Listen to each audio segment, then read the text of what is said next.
Mheshimiwa Albert John Chalamila, mgeni rasmi katika maadhimisho ya siku ya wafanyakazi mkoa wa Dar es Salaam, naomba sasa uweze kupokea maandamano haya.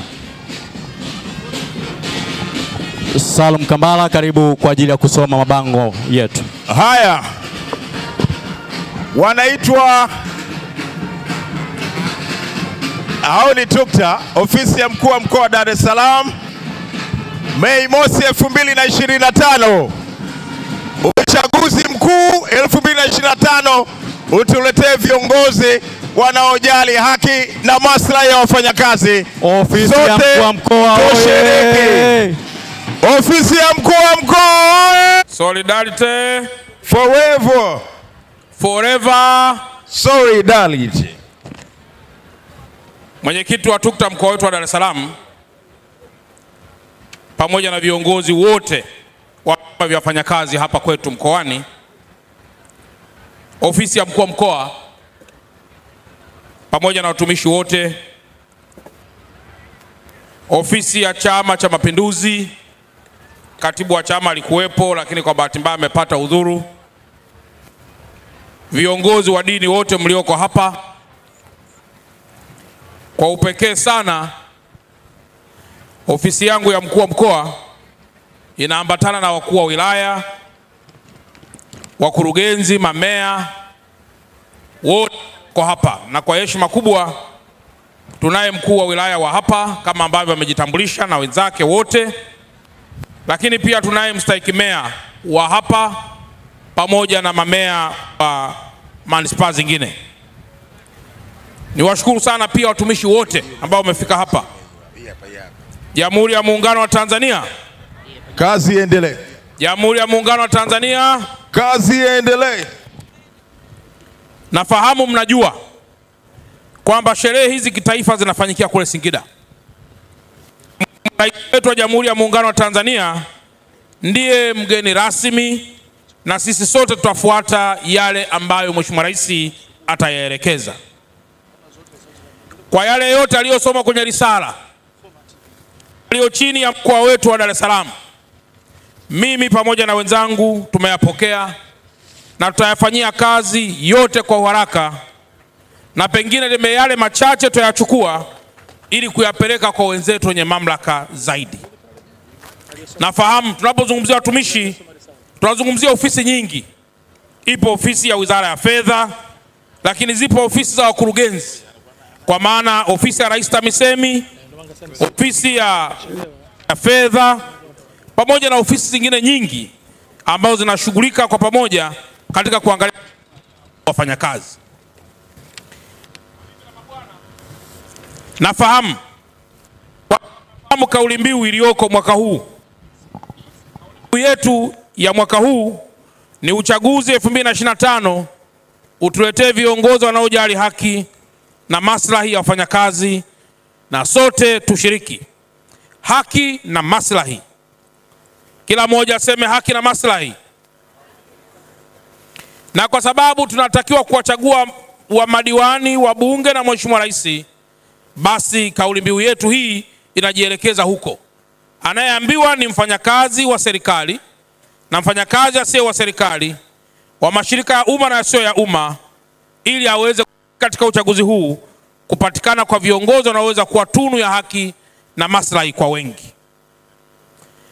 Aidha, nitumie pia nafasi hii kuwaasa zaidi watumishi, kuwapongeza sana watumishi kwa kazi nzuri ambayo mnaendelea kuifanya ndani ya mkoa wa Dar es Salaam. Naomba wote tujipige makofi mengi sana. Lakini kila inapotokea kufanya kazi, wengi huwa tunaangalia Mheshimiwa Rais anapandisha mshahara ama apandishi mshahara.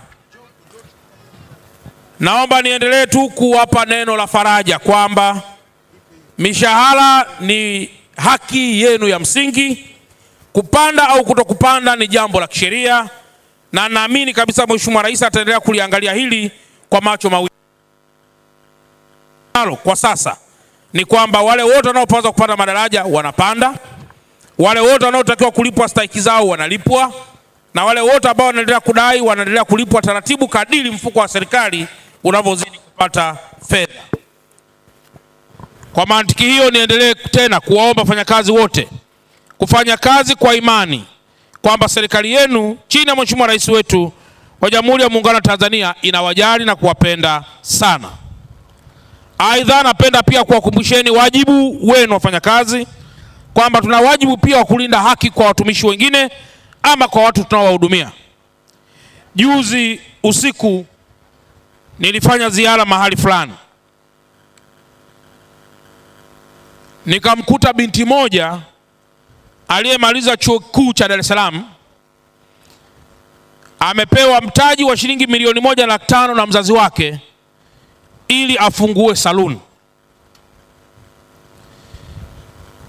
Wafanyakazi wangu wa serikali wa ndani ya kata hiyo wakaenda kwenye saluni hiyo na kuifunga kwamba yule dada alikuwa anatumia wafanyakazi ambao hawajapimwa afya,